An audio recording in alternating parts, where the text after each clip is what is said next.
What is a man? A miserable little pile of secrets. Screw it, we don't have time for a slow opening. I can't waste the first 3 minutes of my video. Hi, I'm MangaKamen, and welcome to this video. So for over 30 years, there's been a cornerstone of gaming, Castlevania. Well, back before Konami decided to lose their collective minds and pull tons of BS over the last couple of years. But as much as I would love to spat out the same overused hashtag that everyone and their mother seems to want to use, how do they focus on the subject at hand? Castlevania! In one form or another, you're more than likely have at least heard of the games. If I could have one of my fanboy moments, it was a series that I grew up with. In a way, I didn't own a lot of the games personally, but I would spend summer evenings and early mornings playing the games on my cousin's console since I was a Sega kid at the time. Felt as though I missed out on some really good classics in my younger days. By the way, I still have my copy of Symphony of the Night. I ain't ever letting that thing go!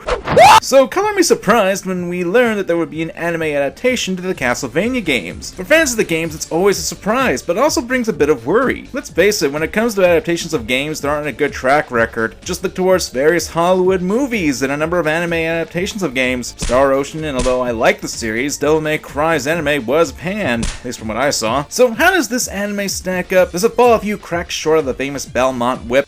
Well, let's find out. So in actuality, our anime follows the story of Castlevania 3, Dracula's Curse. I say this as anyone who's played the game would recognize a few names in the series. Trevor Belmont, Sypha Belanades, or, and help me, I cannot pronounce her name right to save me. Here come the comments. And Alucard. Now, once again, for those who are not in the know, one could be skeptical, but in all the titles of the Castlevania line, why follow this story? Why not follow Simon Belmont, or Alucard himself? After all, they do happen to be the more iconic of the Castlevania games. Except Castlevania 3 is a prequel, as it follows the first time that the Belmonts had to face off against Dracula. So in that regard, it makes sense to start at the beginning of the journey. I have two minds of this, since it acts as a prequel to a prequel, giving more backstory to the game, as well as the series as a whole. As I already said, I am two minds of this, because doing this, anyone who knows this information will have already known the ending and what to expect. Because if Trevor Belmont didn't survive, well, most of the series wouldn't have happened. So it takes away from the story and makes it predictable to an extent. However, if you're not familiar with the games and their lore, then this won't be an issue. That being said, this was an anime that was made for the fans, so fans would question this choice. There are reasons to do so, but it's a weird choice nonetheless. That being said, to work with the characters in the original game and give them life, where in the game there wasn't a lot of characterization to work with, does work really well in this anime series, especially with Trevor, which the story focuses on. Near the beginning, we're introduced to a downtrodden, apathetic Trevor Belmont, family ousted, dead, and excommunicated from the church, with him just being interested in finding another place to get his next supplement of vitamin hooch. I think I'm sobering up. And getting his nuts kicked. Look, I'm carrying a short sword and a whip. My groin! Can I take a few moments and say I wasn't expecting so much nut kicking in this? I'm serious here. I mean, I like physical humor, and one look at my videos will tell you that, but when I think Castlevania, I think of awesome battles against the undead, demons, and Dracula using whips, swords, enchanted and blessed skills, not shots to the groin! Please, this isn't a bar fight. Have some class.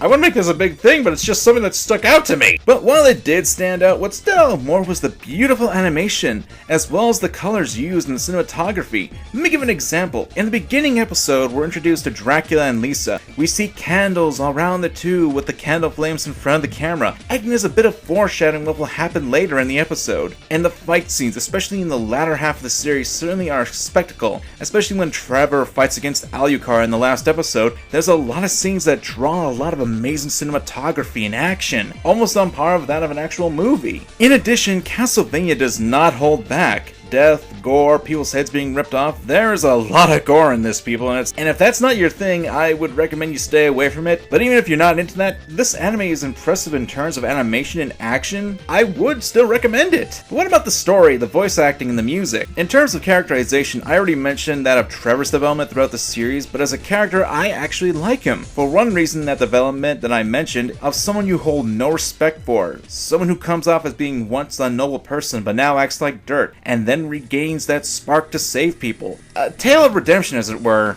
But what stands out to me is that despite his crass introduction, Trevor is an intelligent character, a person with good observational skills and knows how to interact to get information. We see this in the second episode, and we can see a glimpse of Trevor's better side in the beginning, when he helps an elder seer, while at the same time seeming apathetic about what he's doing. We're also given a glimpse that Trevor is more competent than what we're being led to believe in his first two scuffles. We know Trevor is holding back in this. He can fight, as we learn, but he doesn't want to go all out against humans. He'll still kick a person's ass, but that doesn't mean he wants to kill people. Well, unless he has no choice in the matter. There's more than Trevor that meets the eye, and it makes him an interesting character. Helps that he says a line that's very resonant to the entire series. For bastards to win power, all ordinary people have to do is stand aside and keep quiet.